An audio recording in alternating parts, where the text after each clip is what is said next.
We've heard from lawmakers and political analysts, but what do voters think about last night's rematch? Let's ask them now. Joining us now, registered Democrat, retired NYPD lieutenant, and Gulf War veteran Sammy Ravelo, Republican voter and retired NYPD and Hempstead police officer Lamont Johnson, and registered Republican and Zeldin Care's executive director Vanessa Simon. Sammy, wanted to start with you, but great to have all three of you here with us. As a registered Democrat, how did you feel about last night's debate? Did it make you worried at all about the president?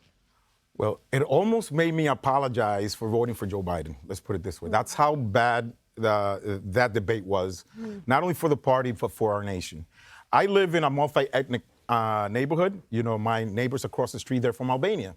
We spoke just before coming into the show today, and they are laughing in Albania at us right now. I was born in the Dominican Republic. The temperature in the Dominican Republic is the same thing. They're laughing at our country because we are having right now a president that's not up to the task, and the world knows it. Do you think our adversaries not seeing this? They are. Yeah. Vanessa, you're a businesswoman, and you're clearly wearing your heart on your lapel, I should say. But I'm wondering what you heard last night that would reassure you that small business will be safe in this country. It's the backbone of America. Many people are in their own small businesses, and they've been suffering as a result of the policies over the last 3.5 years. Absolutely. I think President Trump just hit the nail on the head and just needing the focus to be on helping small business owners. I'm concerned about President Biden not making it a focus. We're in the mecca of the world, being in New York, and no one represents that more than Donald Trump. He understands that. He's a former New Yorker. So for me, it reassured me knowing that that's the case.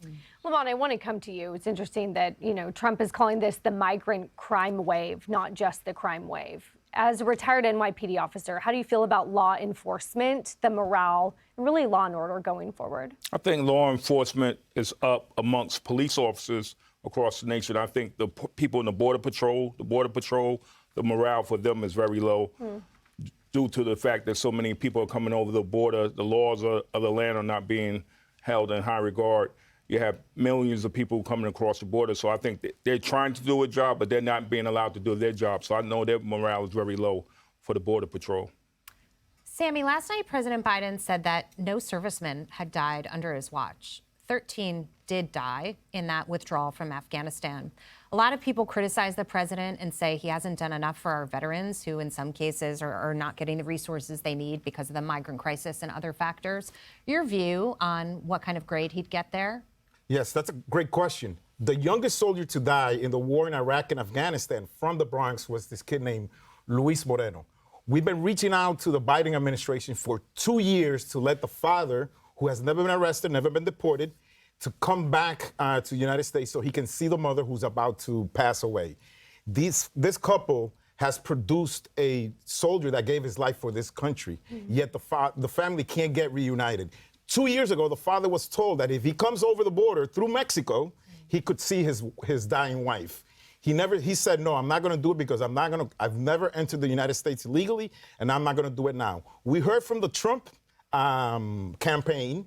I'm hoping to hear from Trump himself, but the Biden administration has not done anything for the family of this soldier. We haven't heard a peep from him.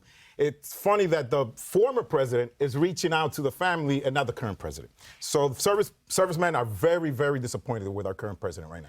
We only have a few minutes left, so I just want to hear quickly from each of you. Which candidate last night did a better job of reaching out and supporting the Black community? Lamont, I'll start with you. I think Donald Trump did a pretty good job of reaching out to the Black community. He spoke of jobs. That's very important to any community, employment, and keeping our community safe. I think he did a better job. I think that in the past that Biden has pandered to the Black community, saying that if you don't vote for him, you're not Black, and that's not true. You don't have to vote for Joe Biden to be Black. If you're Black, you're Black. And I think Donald Trump has made outreach to communities such as in Detroit, Michigan, and other places. He's trying to reach the Black community. He's doing a better job this time around. Really appreciate all three of you being here and taking some time to spend with us. Thank you so much, Sammy, Lamont, and Vanessa. Great to have you. Thank you.